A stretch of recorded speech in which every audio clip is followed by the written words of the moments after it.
अस्सलाम वालेकुम अज़ीज़ तलबा व तालिबात, मैं हूँ सैयद अरसलान बुखारी, आपका केमिस्ट्री का टीचर। बच्चों, आज हम एक और अहम टॉपिक पढ़ने जा रहे हैं जिसका नाम है कि किसी भी सोल्यूशन की पीएच कैसे निकाली जाए। बहुत सारे बच्चे सोचेंगे, वो कहेंगे सर अभी पिछला लेक्चर ही तो हमने पढ़ा है कि किस तरह हमने सोल्यूशन की पीएच निकालनी है। वो था प्रैक्टिकल्स के लिहाज से। आज हम मैथमेटिकली कैलकुलेशंस करने की वजह से पीएच निकालना सीखेंगे कि किस तरह हम कैलकुलेट कर सकते हैं किसी भी सॉल्यूशन की पीएच। तो चलते हैं बोर्ड की तरफ और आपको बताते हैं कि किसी भी सॉल्यूशन की पीएच आपने किस तरह निकालनी है। जी तो बच्चों, जैसे मैंने आपको बताया कि आज हम किसी भी सॉल्यूशन की पीएच निकालना सीखेंगे और देखेंगे कि अगर हमें किसी तरह से ये कह दिया जाता है कि एक सॉल्यूशन पड़ा हुआ है और उसकी पीएच निकाल कर बताएं, तो वो तो हम पीएच पेपर के ज़रिए भी निकाल सकते हैं, पीएच मीटर के ज़रिए भी निकाल सकते हैं। लेकिन अगर हमें किसी चीज़ के अंदर मौजूद हाइड्रोजन या ओएच की कॉन्सेंट्रेशन दी जाती है, तो फिर हमें क्या करना है, हमें उसकी कैलकुलेशन किस तरह करनी है, हमें उसको किस तरीके से निकालना है, ये हम आज सीखेंगे। इसके लिए सबसे पहले हम मिसाल 2 को देखते हैं कि उसमें हमें क्या कहा जा रहा है। बच्चों, उसमें कहा जा रहा है कि हाइड्रोक्लोरिक एसिड का सॉल्यूशन, यानी हाइड्रोक्लोरिक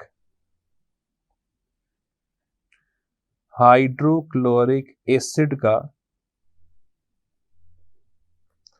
एक सॉल्यूशन है और उसकी मोलैरिटी 0.01 मोलर उसकी कॉन्सेंट्रेशन बताई जा रही है और कह रहे हैं कि इसकी जो है ना वो आप क्या मालूम करें, पीएच निकालें। तो बेटा मसला ही नहीं है बच्चों आपके लिए। अब आपने करना क्या है इसमें, सबसे पहले तो आप मसावात लिखो। देखो कि HCl जब आयोनाइज होता है तो वो क्या बनाता है, तो H पॉजिटिव बनेगा और Cl नेगेटिव बनेगा।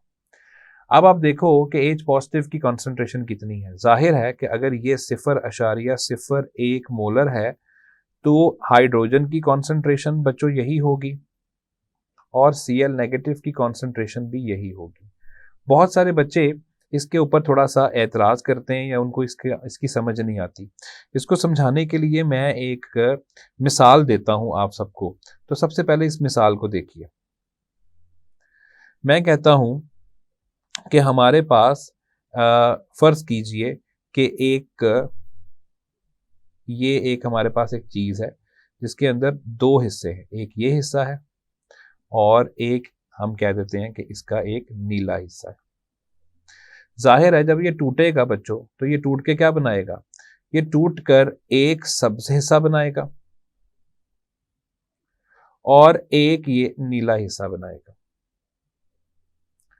अच्छा, फ़र्ज़ कीजिए कि अगर फ़र्ज़ कर लेते हैं कि अगर हमारे पास ये 5 हैं, तो जब ये टूटेंगे तो इससे ये भी 5 बनेंगे और ये भी 5 बनेंगे। अगर हम कहते हैं नहीं जी ये 10 हैं, तो इससे ये भी 10 बनेंगे और ये भी 10 बनेंगे। वही मामला यहाँ होगा बच्चों कि जितनी कॉन्सेंट्रेशन में ये होगा उतनी ही कॉन्सेंट्रेशन में ये बनेगा और उतनी ही कॉन्सेंट्रेशन में ये बनेगा। बस अब हमारा काम है, ये हाइड्रोजन की परसेंटेज आ गई है, तो पीएच निकालने का मतलब क्या है कि हमें इस कॉन्सेंट्रेशन का सिर्फ मनफी लॉगरिथम लेना है। तो जैसे ही हम उसका मनफी लॉगरिथम लेते हैं, माइनस लॉग किसका, 0.01। तो अगर आप इसको अपने पास मौजूद कैलकुलेटर पे भी करके देखते हैं तो बच्चों इसका जवाब 2 आएगा। इसको आप दूसरे तरीके से भी कर सकते हैं और वो क्या है कि अगर हम 0.01 मोलर को कुछ यूं लिख लें कि वो है जी 10⁻⁻², क्योंकि जाहिर है ये 2 यूनिट इधर मूव करेगा पॉइंट के, तो -2 पावर आ जाएगी ना। तो अगर हम इसको माइनस लॉग देख लेते हैं 10 की पावर -2 में अगर देख लेते हैं तो ये माइनस और माइनस प्लस हो जाएगा और 2 जो है आपको पता है वो शुरू में आ जाएगा। ये आपने मैथ का कानून पढ़ा है। तो 2 यानी 2 लॉग मल्टीप्लाई लॉग 10। अच्छा, अब 2 लॉग 10 क्या होता है, 1, और आपके पास जवाब आ जाएगा 2। तो ये एक जैसे ही जवाब निकलेंगे, चाहे आप डायरेक्ट वैल्यू लगा के कर दें, चाहे आप इस तरीके से करें। तो इस तरह अगर हमें एक सोल्यूशन दिया जा रहा है जिसकी मोलैरिटी इतनी है, तो हमने बआसानी उसका क्या निकाल लिया है, पीएच निकाल लिया। बच्चों अब आते हैं अगली मिसाल की तरफ, जो कि है मिसाल 10.3। 10.3 के अंदर वो क्या कह रहे हैं कि आपके पास एक सोल्यूशन है किसका, KOH का। KOH का नाम क्या है बच्चों, KOH का नाम है पोटेशियम हाइड्रोक्साइड। और वो कह रहे हैं आपके पास सोल्यूशन कितना है, उसकी मोलैरिटी कितनी है, उसकी मोलैरिटी है 0.001 मोलर, और ये उसका सोल्यूशन है। और वो कह रहे हैं कि जनाब इसकी दोनों चीज़ें पता करें, इसकी pH भी पता करें, और साथ ही साथ वो कह रहे हैं कि जनाब इसकी POH भी मालूम करें। तो मसला नहीं है हमारे लिए, ठीक है। आप सबसे पहले क्या करें, आप सबसे पहले KOH की क्या करें, मसावात बनाएं। अच्छा, अब इसकी मसावात कैसे बनेगी, K पॉजिटिव होगा और साथ में OH नेगेटिव होगा। जाहिर है जितनी कॉन्सेंट्रेशन इसकी है उतनी ही कॉन्सेंट्रेशन इसकी होगी, और उतनी ही कॉन्सेंट्रेशन किसकी बनेगी, इसकी बनेगी। तो बस अब आपने फॉर्मूला लगाना है, क्योंकि यहाँ पे OH दी गई है तो हम उसकी POH निकालेंगे। POH का फॉर्मूला है मनफी लॉग किसकी कॉन्सेंट्रेशन, OH नेगेटिव की कॉन्सेंट्रेशन। तो मनफी लॉग 0.001 मोलर।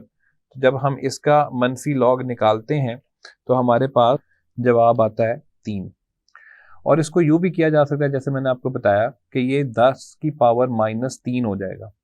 तो जब हम इसको करेंगे मनफी लॉग 10 की पावर -3, तो माइनस माइनस प्लस हो जाएगा, 3 शुरू में आ जाएगा, ये हो जाएगा 3 ज़र्ब लॉग 10। लॉग 10 क्या होता है, 1, तो जवाब आएगा 3। तो इस तरह भी जवाब वही आएगा और इस तरह भी जवाब वही आएगा। मसला यह है कि हमने pH निकाली है, अब हमें POH निकालने का कहा जाएगा। आपको पता है कि pH जमा POH किसके बराबर होता है, 14 के। अगर हमें POH पता है और हमने pH निकालनी है तो pH इधर ही रखेंगे, 14 में से POH को क्या कर देंगे, माइनस, ये उधर चला जाएगा। तो 3 निकली है, तो चलें 14 में से जब हम -3 करेंगे तो हमारे पास जवाब आ जाएगा 11। तो ये इसकी pH है। इस तरीके से आप pH भी निकाल सकते हैं और POH भी निकाल सकते हैं। बच्चों अब आते हैं मिसाल 10.4 पे। इस मिसाल को भी आपने गौर से सुनना है, गौर से समझना है। तो हम आते हैं मिसाल 10.4 पे, और 10.4 में वो कह रहे हैं कि 0.01 मोलर कौन है, सल्फ्यूरिक एसिड है। तो ये है सल्फ्यूरिक एसिड। अच्छा, अब वो कह रहे हैं कि इसकी क्या निकालनी है, सिर्फ pH निकालनी है। तो pH निकालने में मसला नहीं है, मैंने आपको बताया कि सबसे पहले तो आप क्या करें, आप उसकी मसावात लिखें। अब हमें नजर आ रहा है कि H2SO4 में 2 हाइड्रोजन है, और याद कीजिए ऐसा एसिड जिसमें 2 प्रोटॉन होते हैं, हमने उस एसिड को नाम दिया था कि वो डाइप्रोटिक एसिड होता है। तो ये एक डाइप्रोटिक एसिड है क्योंकि इसके अंदर हमें 2 प्रोटॉन जो है वो नजर आ रहे हैं। तो ये 2 प्रोटॉन्स को ही बच्चों खारिज करेगा, ये 2 प्रोटॉन्स बनाएगा और साथ में सल्फेट का रेडिकल बनेगा जिसके ऊपर चार्ज होता है -2। अच्छा, अब इसकी जो हमें कॉन्सेंट्रेशन दी गई है वो 0.01 मोल दी गई है, ठीक है। लेकिन चूंकि हाइड्रोजन के आयंस डबल हैं तो ये हम 2 से इसको मल्टीप्लाई कर देंगे, 0.01 को 2 से मल्टीप्लाई कर देंगे, जबकि ये सिंगल ही है तो ये 0.01 रहेगा। और बच्चों जब ये 2 से मल्टीप्लाई होगा तो इसकी मिकदार हो जाएगी 0.02। तो बस हमें यही करना है अब, ठीक है। अब आगे का काम आपको पता है कि pH का फॉर्मूला लगाएं। pH होता है मनफी लॉग किसका, मनफी लॉग हाइड्रोजन आयंस की मिकदार का। तो अब यहां पे आप इसकी सिर्फ क्या लगाएंगे, वैल्यू, और इसकी वैल्यू है 0.02।